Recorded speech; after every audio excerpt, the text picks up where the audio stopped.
Good day.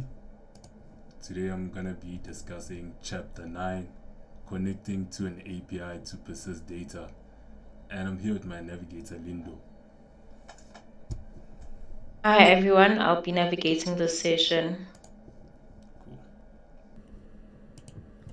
Oh, Chapter 9, Connecting to an API to Persist Data. So,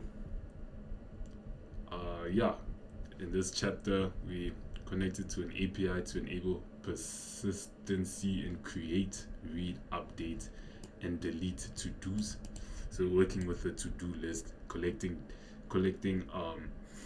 to-do list tasks from an API endpoint. So yeah, let's jump into it, see what we did in the code. So we have our main the JSX, which is where we launch our application. Um, but firstly, this here is gonna act as our um, JSON data in our API, basically over here. So basically, this to do activities over here, all of these act as our JSON data stored in our API. So in my app component, firstly there's imported this to do list component. Then we have a to do initial state. The initial state of the to do tasks is set to an empty array. Um, then over here we create a context object. So this basically allows any component within the provider to access or update the global to do state via use create. Then we have our component app. Within it, there's this use reducer hook that we used. So basically, what's happening here is we have state, which holds the initial state of the data. The initial state is this here, which is referencing this basically. Excuse me. So basically, the initial state is an empty array of the to do tasks. So currently it's empty. But then dispatch is a function that basically sends an instruction to the reducer function, right? The instruction it sends it is to perform specific actions, such as um, getting data from the API, adding data to the to-do list, removing data, editing, and refreshing. So that's what dispatch does. So when dispatch sends that instruction to do to the reducer, then the state of this variable changes to whatever data we collect from the API endpoint. So that's how that works.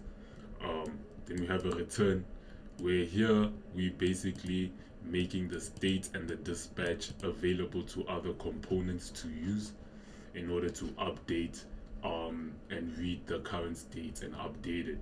Then we attach the to-do list component here within this provider, within this return, and this provider component attached here, so we can render this to-do list. Then we have our reducer function itself, which is it takes the current state and the action and returns a new state based off the action type um, that the user performs on the front end.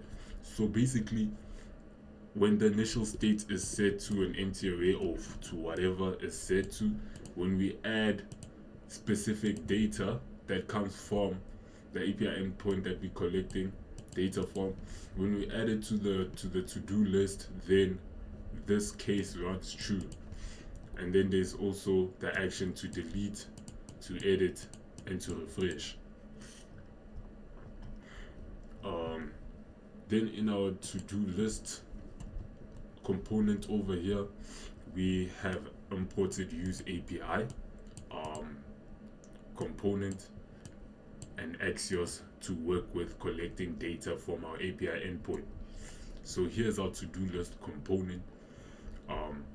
So yeah, as you can see here, we making the state and the dispatch available to other components. Then here we have to do text set to an initial state of an empty string. Then set to do text changes to do text to whatever is added, or to whatever the user inputs in the text box in the front end. Then also for edit mode, same thing. It's set to true as soon as set edit mode changes the state of this. Set edit to do changes the state of edit to do here, and yeah. Then we have the API itself set over here in this endpoint variable. So this sets the API URL where the to-do items are stored and collected from. Then we have save to-dos variable. Within it we have the use API function, right? It's more like a hook, and it basically passes the API endpoint. So we have the API endpoint set over here. So we're gonna use this endpoint, which is this here that stores this that has this API itself URL.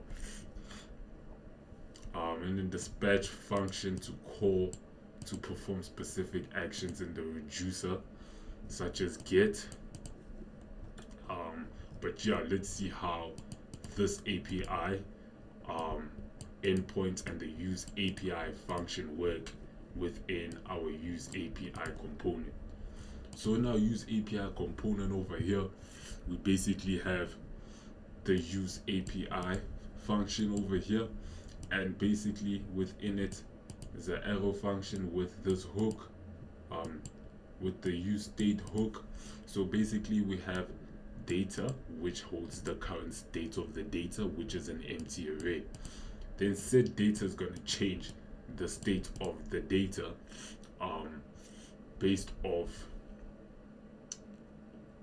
data being added here from the URL API endpoint, right? So it's an initial state empty array, and set data updates the data after fetching data from the API.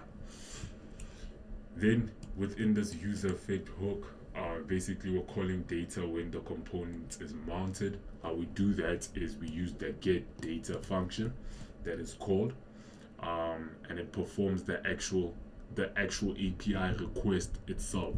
So here's the get data function. Let's see what it's doing. Well, it's an asynchronous function that performs a get request to that specific API endpoint. How it does that is it has the response variable, and it says await axios.get.